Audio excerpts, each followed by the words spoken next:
You are living in their museum. Look around, not at your phone, not at the screen. Look around. You're living in their museum. Every rule, every institution, every incentive, every expectation, built by people who arrived decades before you, people who got cheaper houses, cheaper education, cheaper healthcare, cheaper land, cheaper everything. Then they locked the doors behind them and called it responsibility. You know what's funny? Every generation is told life isn't fair. Only one generation got told that after the game was already over. That generation is you. You were born into the fourth quarter. The touchdown celebrations are over. The champagne bottles are empty. The stadium lights are flickering. And now somebody's handing you the bill for the party. The greatest trick they ever pulled wasn't convincing you to work. Work is fine. Humans are supposed to build things, create things, solve problems. The trick was convincing you that endless extraction was productivity. The trick was convincing you that moving money around is the same thing as creating value. The trick was convincing you that ownership belongs to one group and labor belongs to another. They built an economy where the builders don't own. Think about that. Really think about that. The people building the houses can't afford the houses. The people teaching the children can't afford children. The people growing the food struggle to buy food. The people keeping society running increasingly can't participate in the society they're running. And everybody acts like this is normal. Normal? A fever is normal if everybody has it. A disease becomes healthy because it spreads. A malfunction becomes a feature because it's common. You know what the system fears? Not politicians, not elections, not hashtags, not think pieces, not cable news. It fears one thing: recognition.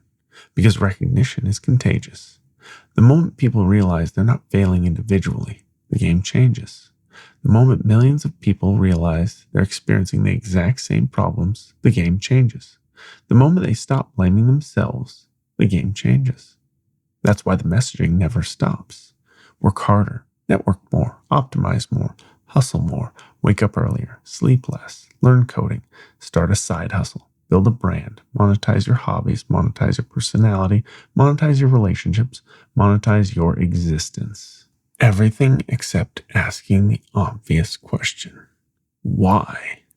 Why does survival require this much effort in the richest civilization that has ever existed?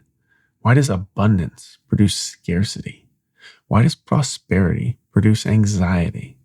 Why does technological progress somehow create less stability? Nobody wants that conversation, because that conversation leads somewhere dangerous. It leads to incentives, and incentives are where the bodies are buried. You don't need villains. You don't need secret meetings. You don't need smoke-filled rooms. You need 1,000 institutions all rewarded for the same behavior. Extract, extract, extract, extract from the worker, from the customer, from the renter, from the student, from the patient, from the future, especially from the future. Because the future can't vote. The future can't lobby.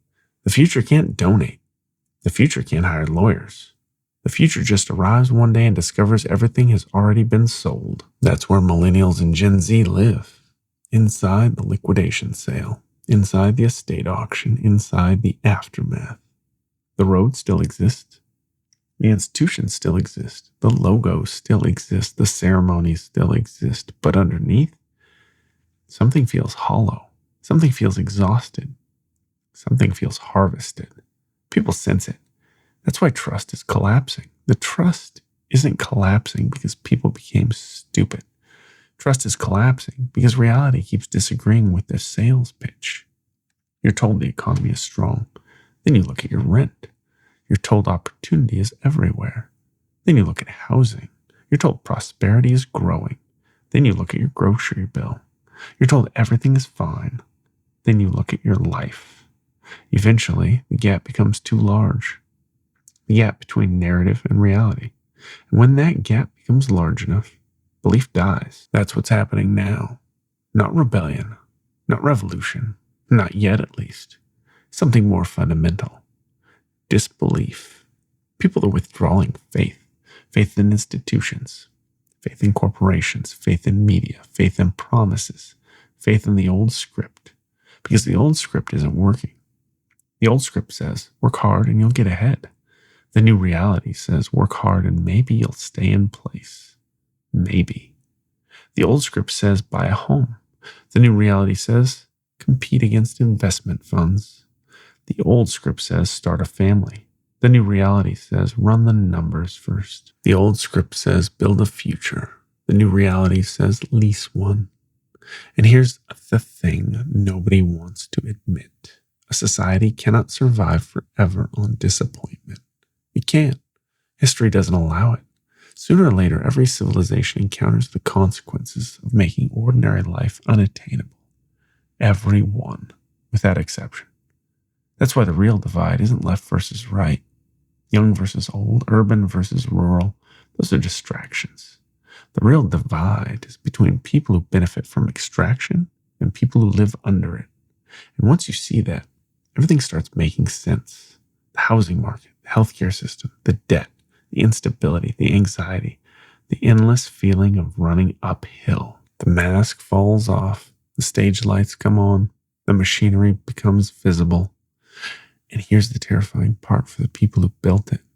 Once people see the machine, they stop worshiping it. Once people stop worshiping it, they stop defending it. Once they stop defending it, they start imagining alternatives. And imagination has ended more empires than anger ever did. Because the future belongs to whoever builds the next story, not whoever owns the current one, not whoever profits from the current one, not whoever manages the decline, the people who build the next story. The question isn't whether the old model is cracking. Everybody can hear it cracking. The question is what rises after the noise stops. Because a generation that has been locked out long enough eventually stops asking for a seat at the table. It starts building a different table. And history suggests that's usually when things get interesting.